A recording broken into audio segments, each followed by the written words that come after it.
오늘은 마곡지구 상가 두 번째 마곡나루역과 양천향교역 상권에 대해서 리뷰해 보았습니다. 앞으로 기대가 큰 상권인 만큼 많은 관심 부탁드리겠습니다.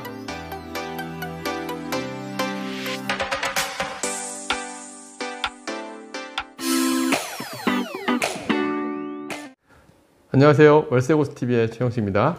네, 좋은 상가 고르는 법 10번째 시간. 네네. 지난 시간에 이어서 마곡지구 상권에 대해서 얘기해 주실 건데요. 네네. 마곡나루역과 양천향구역 상권의 특징은 무엇인가요? 네, 오늘은 이제 마곡나루역과 양천향구역 상권의 특징에 대해서 설명해 드리려고 합니다. 이 마곡나루역과 양천향구역 상권은 지금 가보면은 좀 많이 앞으로 기대는 되지만 현재는 조금 부족한 점이 없잖아 있습니다. 특히 양천향교역 같은 경우는, 마곡나루역 같은 경우는 환승역이고 그 다음에 어느 정도 유도인구 잡혀서 작은 면적, 그러니까 지도상에서 보면 마곡나루역은 마곡나루역 1번 출구에서 나와서 요 스타벅스 주변으로 한 요 십자거리, 십자사거리 그쪽에는 임대료도 꽤 많이 올라가 있고, 또 대신 폭이 좁은데 상가가 몰려 있다 보니까 또 상권도 굉장히 활성화되는 측면, 또 임대료도 많이 올라간 측면이 있는데, 양천향교역은 조금 문제가 있어요. 왜냐면은 공사 현장이 굉장히 많아요. 특히 양천향교역도 먼저 볼게요. 양천향교역은 제가 지도를 하나 다시 만들어 놨는데, 현재 이 면적, 양천향교역 상권의 면적을 먼저 이 지도상에서 보면 전체가 이렇게 양천향교역 상권, 발산역까지 포함한 상권이라고 보여지는데,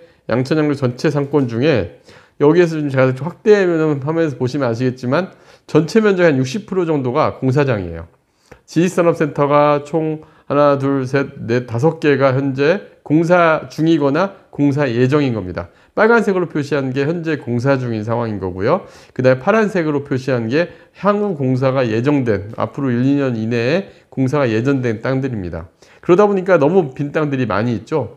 그 다음에 양천향교역의 가장 큰 대기업이 이랜드인데, 이랜드 역시도 원래는 2015년 이때 준공 예정이었던 게 밀려서 24년 전제, 우리 지도상 24년 예정으로 돼 있지만 또 좀 늦어질 것 같아요. 24년 정도가 돼야 준공이 될 걸로 보여지고요. 또 하나의 대기업인 S-OIL도 이제 막 공사 착공을 해서 현재 땅이 계속 이제 현재 막 건물이 올라가려고 하고 있습니다. 역시 시간이 좀 늦어진 부분이 없잖아 있어요.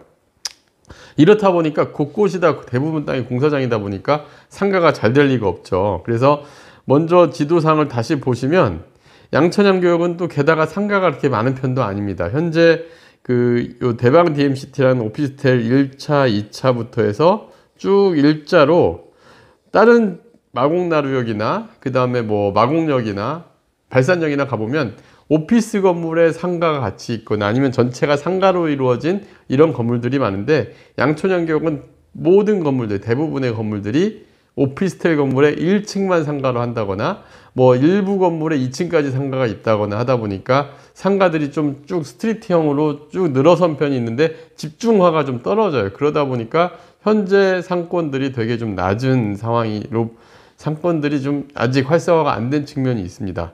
물론 향후에 지금 현재 땅 매각 절차가 이루어졌던 곳 중에 이 양천향교역에도 지금 보시면은 이쪽으로, 지도상에 표시된 이쪽으로 지원 시설들의 상가들이 들어갈 여지들이 물론 있습니다. 상가들이 들어갈 여지들이 물론 있는데, 현재 이 땅들에는 아직 공사도 시작 안 한 땅들이 많고 해서 향후에는 이쪽 지역이 이 모든 공사들이 완료가 됐을 때 조금 더 상황이 좋아질 여건이 있지만, 당장은 좀 아직은 상황이 좀 안 좋은 걸 볼 수가 있어요. 특히 지금 물건들을 확인을 해보면 분양가보다도 마이너스 된 경우도 있는데, 그런데 그거 하나는 말씀드릴 수 있습니다. 아까 보여드린 총 7개 현장이 공사가 완료가 되면 거의 LG 사이언스파크 이상의 직장인들이 여기서 상주하게 됩니다. 그럼 이 인구들이 상주했을 때 현재 상황하고는 180도 달라질 여건이 있다 보니까, 만약에 상가 투자를 염두에 두고 계신다 한다면은 지금 수익률이 좀 낮더라도 괜찮은 매물들은 투자해 볼 수 있는 매물들 찾아보기가 좋은 곳 중에 한 곳이 바로 이 양천향교역 상권이 아닐까 생각이 듭니다. 반면에 마곡나루역 상권은 LG 아트센터도 완공되고 서울식물원 이미 만들어지면서 상권이 그래도 초반에 어느 정도 살아남기 기가 보여요. 그런데 하지만 향후에 더 좋아질 여건이 있습니다. 뭐냐면은 지도상에 표시될 이 특별계획구역, 롯데에서 짓고 있는 롯데 루웨스트라든가, 그 다음에 여기에 지금 일부 이 마곡나루 상권의 건너편에 기업들이 들어올 땅들이 아직도 좀 대기업들이 공사장인 상황들이 있습니다. 그것들이 완성이 됐을 때 좀 더 역시 좋아질 여건들이 있는 곳이 바로 마곡나루역과 양천 향교역 상권인데, 이 지역의 매물들을 이런 관점에서 향후에 더 커질 관점에서 물건을 찾아본다 한다면은 괜찮을 물건을 찾을 수도 있습니다. 다만 단점은 물건이 많지는 않습니다. 상가 공급량 자체가 그렇게 많지 않았다 보니까 이 지역에는, 그래서 물건이 많지는 않지만 지금 저렴하게 투자할 수 있는 기회의 물건을 찾을 수 있는 곳이 바로 이곳들이기도 합니다. 네, 그렇다면 이곳의 투자 물건 사례로 장단점을 비교해 주세요. 네, 일단 제가 투자 물건은 양천 향교역과 마곡나루역을 좀 나눠봤는데, 양천 향교역의 특징 중에 하나가 그 상가 임대료가 너무 천차만별이에요. 현재 대로변에 막 사거리 코너 이런 데는 전용평당 임대료 1층 상가 기준으로 막 25만, 30만 원 되는 곳도 있고, 반면에 공사장하고 맞붙어 있는 곳들은 임대료가 거의 뭐 1층인데도 불구하고 마곡나루역이나 마곡역 이쪽이 오피스 임대료보다 낮은 임대료 물건들도 있습니다. 바로 그런 매물을 하나 제가 추천을 해드릴까 하는데요. 첫 번째 물건은 지하철 9호선 양천향교역 그 7번 출구 바로 앞에 있는 대형 2000세대 가까운 오피스텔의 1층 상가인데, 현재 매매가는 5억 7천만 원에 나와 있습니다. 이게 1층 상가인데 전용이 9.09평이고요. 전용 평당가 6,270만 6,271원인데 1층 상가에서 아파트 단지 상가들도 이거보다 비싼 경우들이 굉장히 많아요. 그리고 물론 웬만한 지역들에 가보면 뭐 요즘 나오는 상가들은 전용 평당 1억, 1억 6도 많은데, 이 정도면은 웬만한 단지 상가들, 그 다음에 아파트 지역 상가보다 저렴합니다. 그래서 평당가가 저렴한 게 장점인데, 다만 왜 이렇게 저렴하냐? 현재 임대료를 너무 싸게 줬어요. 임대인은 좀 공실 기간이 오래 가고 앞에가 막 공사장인 상황이다 보니까 임차인이 안 들어오니까 되게 이제 싸게 임대를 준 상황이다 보니 3천에 100만 원 임대를 줬다 보니까 현재 매매가에 사더라도 수익률은 2.22%예요. 현재 은행 금리가 거의 5%에 육박하는데 2.22%는 마이너스 수익률 맞습니다. 만약에 대출을 받고 투자를 하시게 되면은 거의 이자, 은행 요 월세 받아서 이자 다 내고도 좀 부족해서 메꿔야 되는 상황인데, 그럼 왜 추천하느냐? 여긴 자리가 너무 좋아요. 바로 서울에서 공공형 지식산업센터로 약 거의 직장인수 5, 6천 명 이상 들어가는 회사들이 들어오는 자리인데, 그 자리에는 상가가 또 일반 음식점이나 휴게소에 못 들어가는데 이 건물과 마주보고 있는 건물이거든요.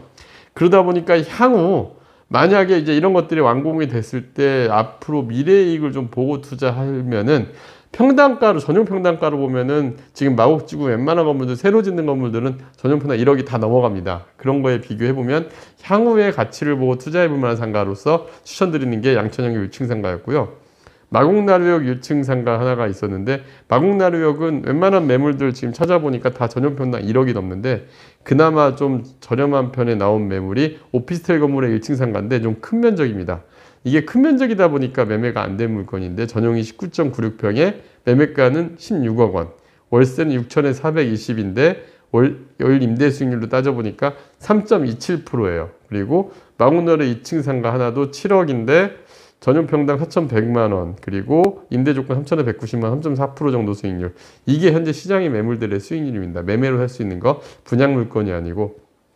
근데 전용 평당가들을 보시면 최근에 뭐 웬만한 신도시들의 근생 상가들 짓는 상가들에 비해서 서울의 마곡역에 지금 이 세 물건 다 지하철 9호선 양천향교역과 마곡나루역에서 도보 1분 내외에 있는 거리에 있는 위치들의 상가들이에요. 그리고 막 제가 이제 물건 찾을 때는 최소한 노출이 잘 되는 자리, 그리고 상권이 만들어진 자리, 그리고 임대가 맞춰진 자리들이다 보니까 그 안에서도 괜찮은 자리들이 매물들이거든요. 그래서 이런 매물들이 현재 시장에서 괜찮은 매물로 보실 수가 있을 것 같습니다. 그럼 이 물건들의 장단점을 보면, 먼저 양천향교역 1층 상가는 심지어 9호선 양천 향교역과 연결되어 있는 건물이에요. 그리고 분양가 대비 마이너스, 이게 원래 분양가 7억이 넘었던 호실인데 현재 5억 7천이니까 마이너스 평당가로 되게 저렴하게 살 수 있는 장점이 있습니다. 단점은 아까 보여드렸지만 현재 임대료가 너무 낮게 설정이 돼 있어요. 이분이 임대료도 시장 임대료보다 워낙 낮은 가격에 임대료를 줬고 전용 면적 10평 이하로 작은 매물이다 보니까 단점인데, 위치가 좋은 자리라서 이런 장점이 더 커 보이는 물건으로 추천드렸던 매물이었고요. 두 번째는 마곡나루역 1층 상가인데, 마곡나루역 1층 상가는 이미 활성화된 건물에 있습니다. 그리고 1층 기준으로서는 마곡지구 전반적으로 3% 이하인 경우도 많은데 3.2%대가 넘어가니까 그래도 높은 수익률. 그리고 내부 먹자골목에 위치한 게 단점입니다. 얘는 막 대로변에 위치한 건 아니라 마곡나루역에는 그 오피스텔 블럭에 가보면은 광장 같은 곳이 있어요. 그 안에 전용 면적이 큰 건물로 이미 현재 음식점으로 활성화되어 있는 매물인데, 단점은 내부에 먹자골목이 있다는 건 단점으로 볼 수가 있습니다. 두 번째는 면적이 크다 보니까 10억 이상의 이제 매매가가 올라가다 보니까 좀 거래가 잘 안 됐던 매물로 단점으로 보여집니다. 그 다음에 2층 상가 같은 경우는 활성화된 상권에 대로변에 노출도 좋은 호실이에요. 안정적인 업종이고 또 주거 오피스 혼재 지역이기도 합니다. 단점은 2층 상가 치고는 매매가가 좀 높은 편이에요. 분양가보다 프리미엄도 좀 붙어 있고 그래서 수익률이 좀 낮은 상황인데, 인근 건물 2층 상가 대비 높은 가격이 단점이지만 그래도 가시성이 좋고 그 먹자골목 사거리 코너에 잘 보이는 자리에 있는 건물이다 보니까 그래도 장단점이 이렇게 뚜렷하게 나눠볼 수가 있습니다. 마곡나루역 같은 경우, 저희가 봤을 때 양천향교역과 마곡나루역 같은 경우는 여러분들이 만약에 미래에 전망이 있고 현재 수익률은 좀 낮지만 이제 시간이 지날수록 마곡지구가 어느 정도 완성형이 되어 갔을 때 좀 가치 상승을 좀 높게 바라보는 분들이 한다면 관심 있게 좀 봐야 될 상가들이라고 생각이 들고요. 물론 요즘 뭐 금리가 계속 올라가면서 좀 계속 안 좋은 상황이지만 이럴 때 이런 매물들을 좀 여러분들이 돌아서 보실 만한 매물들이 아닐까 생각이 듭니다. 네, 다음 영상도 기대하겠습니다. 네, 감사합니다.